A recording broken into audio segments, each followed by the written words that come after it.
Hey, c'est tous, c'est aujourd'hui on se retrouve pour une nouvelle review avec le Generation Select G2 Ramjet. Mais qui est Ramjet G2?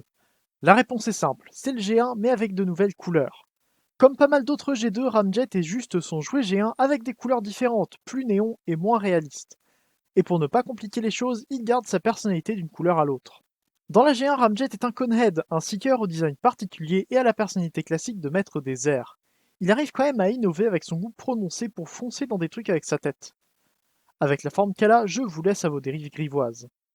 Dans IDW 2005, il a pour projet de tuer Megatron et détruire les États-Unis dans un plan à long terme d'une envergure impressionnante. Je vous conseille de lire son spotlight pour savoir comment il arrive à le mettre en œuvre. Et Ramjet G2 fait partie de ces repaints étranges qui ont marqué et ont eu droit à quelques apparitions. Il a bien sûr son premier jouet en 1993, mais sa version classique ça a aussi été repeinte en G2 dans Timelines en 2011, avant qu'on ait cette version Select. Et ces couleurs ont probablement inspiré Slipstream Animated, la première Fembot Seeker officielle qui ait existé. Prenez ça comme vous voulez, mais de là à utiliser ce Ramjet Select comme Slipstream dans une collection qui n'aurait pas la version Legends, il n'y a qu'un pas que je considère bien franchir au besoin. La boîte de Ramjet est une boîte Select standard, avec l'autocollant qui sert à avoir le nom. Bizarrement, je connais pas mal de monde qui aime ces boîtes sans avoir de lien avec la franchise, ce qui m'étonne. Il s'agit également du premier Select Voyager que j'ai, puisque les autres sont 3 de luxe et le pack de cassettes. Dans la boîte, on a seulement ce magnifique Ramjet en mode robot, mais que je présente en mode avion en premier, comme d'habitude. J'ai déjà parlé trop souvent du mold de Starscream Earthrise, dont ce Ramjet est un remold et repaint. Vous savez que je ne l'aime pas, mais avec ses couleurs, il me plaît beaucoup plus qu'en Starscream. Et il y a plus de changements que les seules ailes, ce qui laisse des choses à dire sur lui. Mais déjà parlons des couleurs. Ramjet est fait dans un magnifique violet, entouré de noir et de bleu clair, et ça donne si bien. Ces couleurs font plus Decepticon que n'importe quelles autres, et elles arrivent à bien jongler entre les teintes éclatantes et d'autres plus discrètes. Je trouve que ça colle très bien en mode alternatif, avec les différentes parties bien séparées mais toujours cohérentes avec le reste. De chaque côté du nez, sous le cockpit bleu transparent, le nom de Ramjet est noté. Les G2 avaient souvent leur nom sur un autocollant, ce qui est très bizarre dans l'univers, mais permet de mieux souvenir de qui il s'agit, puisqu'aucun média de l'ampleur du Cartoon G1 n'a supporté cette gamme. Ça me pose juste problème pour l'utiliser comme slipstream, mais j'arriverai sans doute à trouver une justification. J'ai parlé de Starscream Earthrise, mais pas de Ramjet, puisque les 3 Coneheads ont été vendus pour probablement moins de 10 exemplaires dans le monde entier, ce qui a empêché quelques collectionneurs de les avoir un jour sans donner la possibilité de les avoir ailleurs. Bref, je peux enfin parler de ses ailes. J'aime beaucoup ce qu'elle donne, avec les grands réacteurs additionnels en bleu. Elle donne de la longueur à ce mode qui me paraît déjà très grand. Elles sont également assez épaisses, ce qui donne une impression de qualité. Comme sur Starscream, les réacteurs arrière sont inexistants parce que ce sont juste les pieds, et donc heureusement qu'on en a sur les côtés. Il n'y a pas de train d'atterrissage, donc faites attention à la peinture en le posant dans ce mode. Les genoux pourraient s'abîmer facilement. Ramjet vient avec seulement 2 accessoires, ces Null Rays, moulés en noir avec de la peinture violette. Ils se mettent sur les côtés de l'avion ou sous les ailes, au choix. J'aime bien les avoir au plus près du fuselage pour appuyer l'impression de finesse de l'avion. C'était évident, mais la transformation de Ramjet est quasiment identique à celle de Starscream. J'ai quelques problèmes pour bouger les petits morceaux d'ailes dans le dos, et pour ouvrir les avant-bras pour les étendre, mais sinon ça se fait sans problème. C'est presque plus facile que sur Starscream grâce aux ailes qui ne sont pas derrière les bras.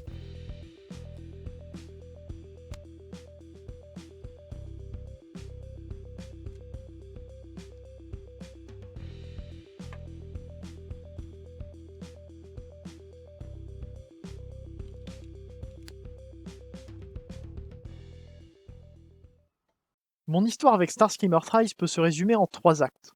Le premier est celui de la colère, où je ne comprenais pas comment ils avaient pu faire un Starscream si limité après avoir sorti une réussite comme le Siege. C'est l'étape de la question que j'ai sortie où je disais ne jamais prendre Starscream. Le second a été la négociation. Malgré des défauts que je reprochais et que je voyais clairement, je me disais que le mode alternatif pouvait passer, et que c'est ce que certains voulaient. C'était lors de ma review du même Starscream. Et nous sommes à présent dans la dernière partie, celle de l'acceptation. C'est mon acte de rédemption face à ce mold. Parce que tout ce qui lui manquait, c'était des couleurs uniques et des ailes différentes. Il garde ses défauts, mais je l'aime enfin tel quel. Ramjet a une certaine prestance en robot. Les couleurs sont toujours aussi bien, avec maintenant plus de bleu un peu partout. Mais surtout, le remold lui donne une silhouette différente qui me plaît plus que sur l'autre version que j'ai eu en main. Avoir une tête en cône et des ailes sur les jambes, ça aide à rendre le robot moins massif au niveau du torse.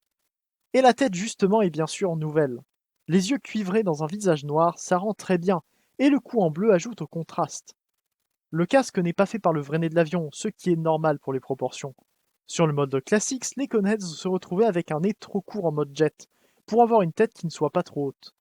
Le torse est différent de celui de Starscream, avec des aérations moins grandes et d'autres détails rectangles dessous, ici pas en bleu pour les faire ressortir. Je trouve qu'ils donnent très bien comme ça. Ils me font presque oublier que le cockpit est beaucoup trop enfoncé dans le torse et qu'il en perd sa place de keyboard remarquable du design.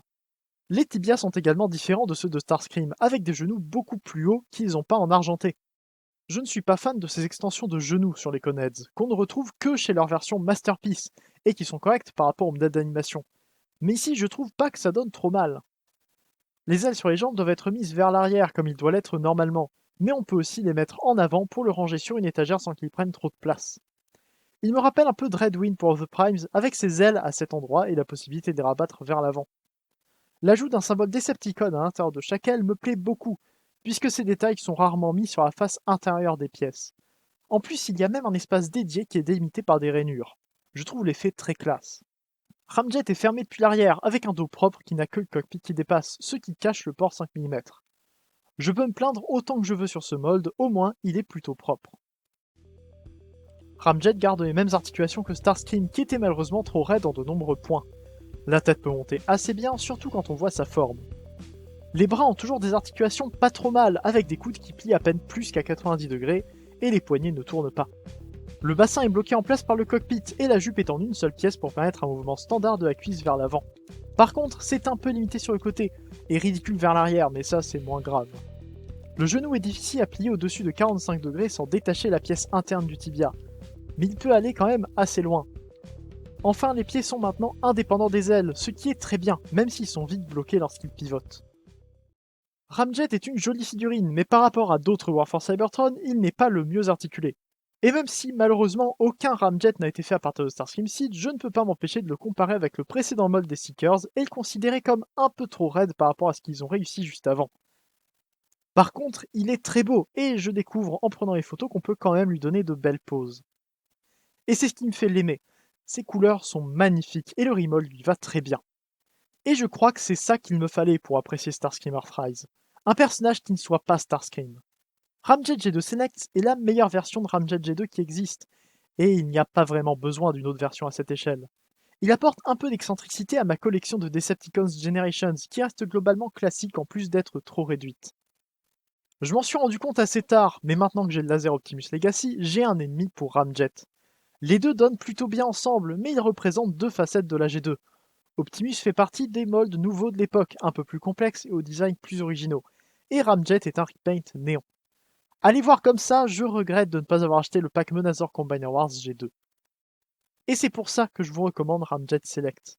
Si vous avez déjà le mold, il vaut peut-être moins la peine, mais à part Starscream, il y a très peu de chances que vous ayez l'une des 5 autres versions, Ramjet G2 exclue. Hasbro n'est pas totalement responsable de ça, mais aucune réédition ne semble être prévue pour permettre de compléter les Seekers Earthrise à ceux qui auraient voulu les commencer, et ils étaient beaucoup trop rares à leur sortie, et c'est bien dommage. Donc si vous le voulez et s'il est toujours en vente quelque part, je pense que vous pouvez prendre Ramjet G2 sans craindre de voir le mold se multiplier sur vos étagères. C'est une belle figurine aux couleurs uniques, et c'est vraiment l'un des seuls points que je peux mettre en avant puisque c'est celui que je répète depuis tout à l'heure. Dans tous les cas, il m'amuse vraiment beaucoup, et prendre les photos pour cette review était un vrai plaisir. Merci à vous d'avoir regardé cette vidéo, dites-moi en commentaire si elle vous a plu. Abonnez-vous pour ne pas louper mes prochaines vidéos, et faites attention sur mon Utip si vous voulez me soutenir financièrement, et que vous pouvez surtout. Faites également un tour sur l'Arche pour discuter de la franchise avec moi et d'autres personnes encore plus intéressantes. On se retrouve bientôt pour une prochaine vidéo, c'était Hider, fin de jour, et salut.